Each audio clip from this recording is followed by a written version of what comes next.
देखें आप, बैठ जाओ बैठ जाओ बैठ जाओ बैठ जाओ। ट्रिग्नोमेट्रिकल आपको ये अनुपात बताए थे, ट्रिग्नोमेट्रिकल रेशियो। वहां पर मैंने 2-3 चीजें आपको बताई थी। रेशियो एक तो 90 माइनस थीटा वाले, 90 माइनस थीटा, 90 प्लस थीटा, ये एक साथ, और 180 माइनस थीटा, 180 प्लस थीटा, और अगला था 360 plus theta and 360 minus theta. इसको प्लस थीटा भी लिख लेते हैं और इसको माइनस थीटा भी लिख लेते हैं। जो रेशियो मैंने आपको बताए थे, यहाँ कहा था कि साइन 90 माइनस थीटा का कॉस थीटा होता है। ऐसे ही यहाँ पर साइन 90 प्लस थीटा भी कॉस थीटा होता है। यहाँ इसी तरीके से अलग अलग मैंने आपको बताया।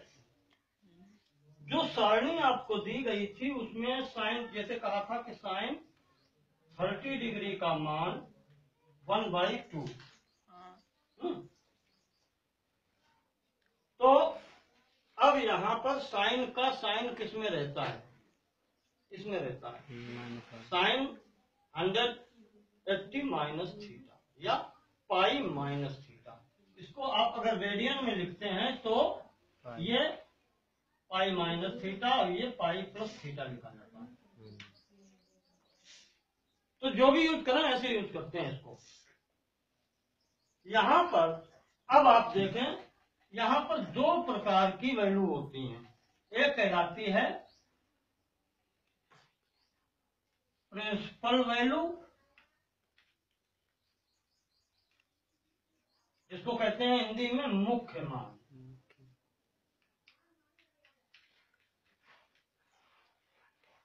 और दूसरी होती है जनरल वैल्यू।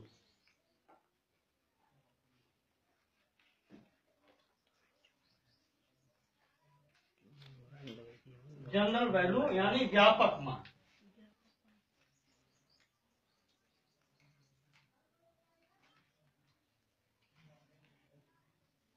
मुख्य मान वो होता है जो 0 से लेकर के 90 डिग्री तक आपको हमने बताए हैं सारणी में।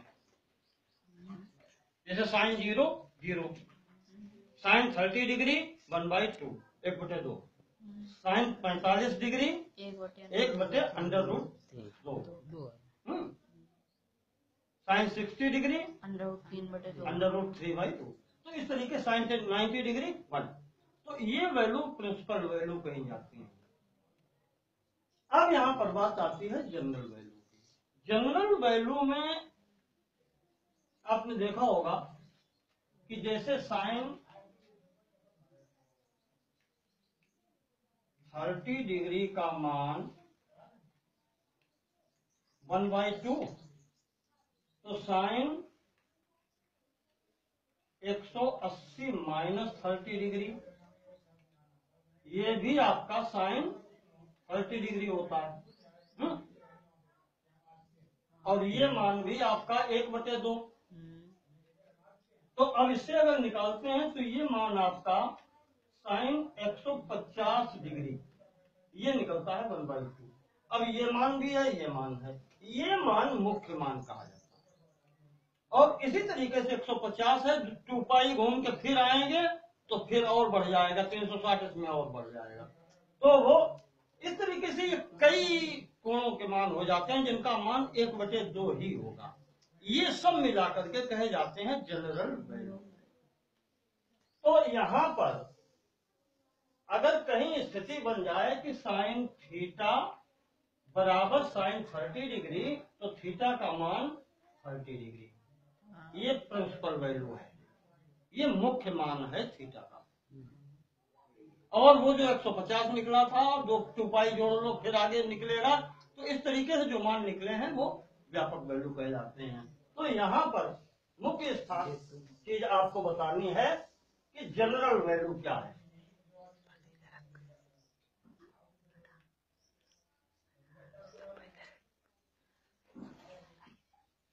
आप नोट कर लें इसको कि जब sine theta equal to sine alpha हो, ऐसी स्थिति बन जाए। अल्फा का मतलब जो वैल्यू आपने निकाली है न्यूमेरिकल वैल्यू या अंकों में, तो थीटा का मान होता है theta equal to n pi plus minus 1 to power n into alpha. पहला सूत्र आपका ये है, ठीक है। निकालना आपको इसलिए नहीं बता रहे कि इसमें आपको देखे किताब में अधिकतर सीधा लिखा है। तो ठीक है, आप देख लीजिए कि साइन थीटा बराबर साइन अल्फा, अल्फा की जगह पर 30 डिग्री लिखा है या π/6 लिखा है, तो थीटा का मान यहाँ पर π/6 लिख जाएगा। उदाहरण जैसे sine theta equal to sine π/6 आया आपका, तो थीटा का मान लिखा जाएगा n pi plus minus 1 to the power n into π/6। ये आपकी जनरल वैल्यू हो गई। अब इसमें होता यह है कि n का मान आप 0 से शुरू करो, 0 1 2 3, तो ये जितने भी मान निकलेंगे वो जनरल वैल्यू कही जाती है। अलग अलग सब मान निकलेंगे और उन सब का मान जो है 1/2 ही होगा जब भी आप साइन निकालेंगे उनका। तो ये साइन थीटा बराबर साइन अल्फा, तो theta equal to n pi into n pi plus minus 1 की पावर n इंटू अल्फा। दूसरा सूत्र है आपका कि cos theta equal to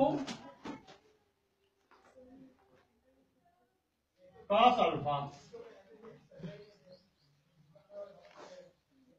cos theta equal to cos alpha. तो थीटा का मान होता है 2n pi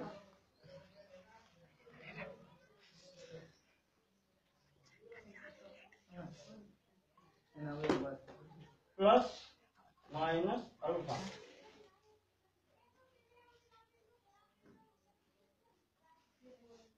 to n pi plus minus alpha. और इसी तरीके से tan का है तीसरा, tan theta is equal to tan alpha. तब अल्फा का मान होता है थीटा का मान होता है n पाई। आप देखेंगे कि tan पाई प्लस थीटा बराबर tan थीटा होता है। तीसरे कॉलम में जब पहुंचते हैं वहां पर, बाकी में सब में माइनस हो जाता है लेकिन वहां प्लस होता है, तो n पाई प्लस अल्फा। इसमें प्लस माइनस, कॉस में प्लस माइनस है और साइन थीटा में प्लस अलग है और माइनस 1 की पावर n है। अगर 0 होगा तो इसका प्लस 1 हो जाएगा, अगर 1 होगा तो माइनस 1 इसको माइनस कर देगा, 2 होगा तो फिर ये प्लस हो जाएगा, इसको प्लस कर देगा। तो ये वैल्यू अलग अलग निकलती हैं। यहाँ भी प्लस माइनस है, tan थीटा वाले में यहाँ पर n पाई प्लस अल्फा है, इसमें प्लस माइनस नहीं। ये केवल मात्र आपके 3 सूत्र हैं। अच्छा, अब इसमें प्रश्न जैसे अभी आपने किया कि हम इसको कैसे लगाएं। देखो आप पहले ही आपका उदाहरण देते हैं, छात्रों tan theta is equal to √3 लिखा है, ठीक है। इसको सॉल्व कैसे करना है, इसको सॉल्व वैसे करना, ये कितने की वैल्यू है आपकी, tan √3 यानी 60 डिग्री का है, 60 को रेडियन में लिख लो आप, π/3। ये वैल्यू आपकी π/3 है। तो अब यह tan theta equal to tan alpha हो गया। तो थीटा का मान अब जनरल वैल्यू जो होगी वो theta equal to n pi plus π/3।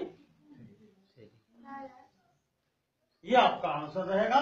और इसको चाहो तो थोड़ा हल कर दें, इसका एलसीएम लेकर के यहाँ से, तो 3 यहाँ गुणा हो जाएगा, 3n pi plus pi, pi common ले लिया तो ये हो गया 3n प्लस 1 अपॉन 3।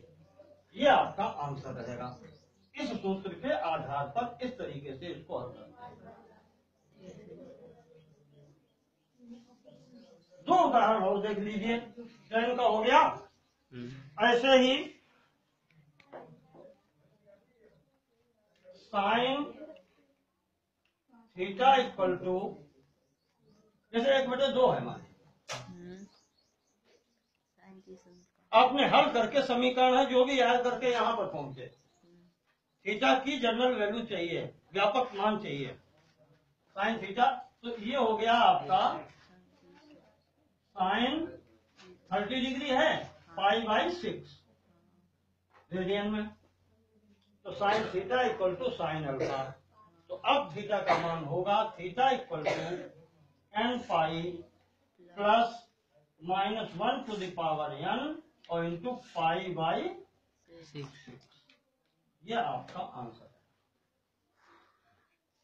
ये वैल्यू आपकी आंसर है। इसी तरीके से cos थीटा इक्वल टू, मान लीजिए ये भी 1/2 है, इसे भी हल करना। तो यहाँ 1/2 ये मान हो गया आपका cos π/3, 60 डिग्री का मान है। तो cos theta equal to cos alpha, तो theta equal to 2n pi plus minus π/, ये दोनों आंसर हैं यहाँ पर π/3। तो आपके इस चैप्टर में यहाँ पर केवल ये 3 ही सूत्र प्रभावी हो रहे हैं। यही 3 सूत्र इसमें लगेंगे व्यापक वैल्यू को निकालने के लिए।